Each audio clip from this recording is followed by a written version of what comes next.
వింటేనే ఒగుళ్ళు గగుల్పుర్చే ఘటన. అనుమానంతో కట్టుకున్న భార్యను ముక్కలు ముక్కలుగా నరికాడు కసాయి. ఆనవాళ్లు దొరకకుండా చేయాలనే ఉద్దేశంతో శరీర భాగాలను కుక్కర్లో వేసి ఉడికించాడు. తర్వాత వాటిని తీసుకువెళ్లి సమీపంలోని డ్రైనేజీలో పడేశాడు. రంగారెడ్డి జిల్లా మీర్పేట పరిధిలో జరిగిన దారుణం ఆలస్యంగా బయటపడింది.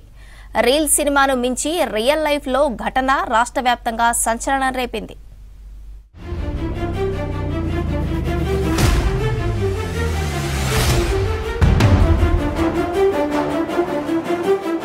రంగారెడ్డి జిల్లా మీర్పేటలో రిటైర్డ్ జవాన్ పైశాచికం ప్రదర్శించాడు.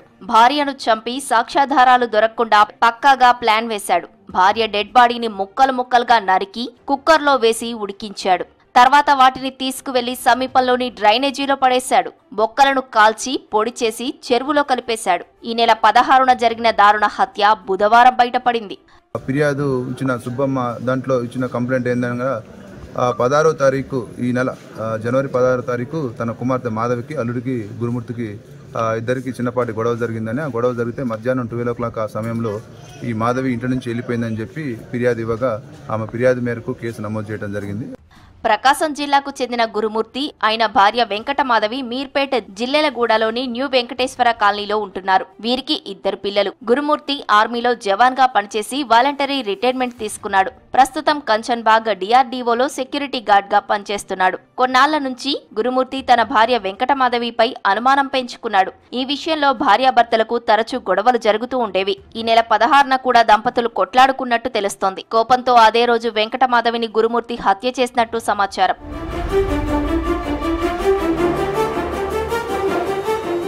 భార్య కనిపించడం లేదని అత్తామామలకు సమాచారం ఇచ్చాడు గురుమూర్తి. తనతో గొడవపడి భార్య ఇంటి నుంచి వెళ్లిపోయిందని మీర్పేట్ పోలీసులకు ఫిర్యాదు చేశాడు. కేసు నమోదు చేసుకున్న పోలీసులు దర్యాప్తు చేశారు.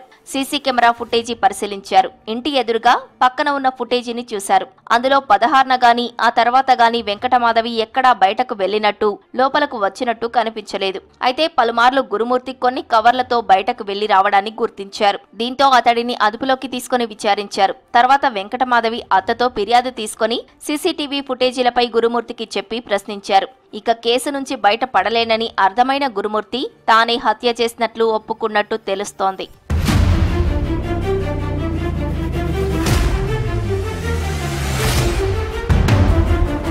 ఈ నెల 16న భార్యను హత్య చేసిన గురుమూర్తి విషయం ఎక్కడ బయటపడుతోందోనని భయపడి సాక్ష్యాలు లేకుండా చేయాలనుకున్నాడు.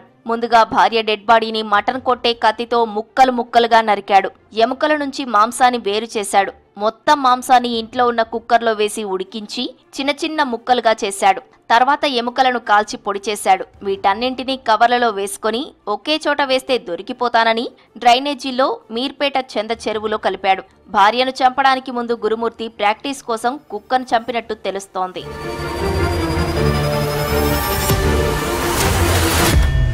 మరోవైపు గురుమూర్తి నేరం ఒప్పుకున్నా నిరూపించలేని స్థితిలో ఉన్నారు పోలీసులు. ఆయనే నేరస్తుడు అని చెప్పడానికి వారి దగ్గర ఒక్క ఆధారం కూడా లేదు. పోలీసులు ముందు వెంకటమాధవి చనిపోయిందని నిరూపించాలి.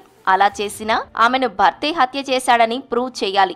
ఆమె ఎముకలను పొడి చేసి చెరువులో కలపడం, మాంసాన్ని ముక్కలుగా చేసి డ్రైనేజీల్లో వేయడంతో ఇప్పుడు వాటి ఆనవాళ్లు కూడా లేవు. ఇంట్లోనే ఆమె శరీరానికి సంబంధించిన మాంసపు ముద్ద ఏదైనా దొరికితే దాని ఆధారంగా DNA టెస్ట్ చేసి చనిపోయింది వెంకటమాధవే అని తేల్చే అవకాశం ఉంటుంది. కానీ ఇదంతా పోలీసులకు పెద్ద సవాల్గా మారింది.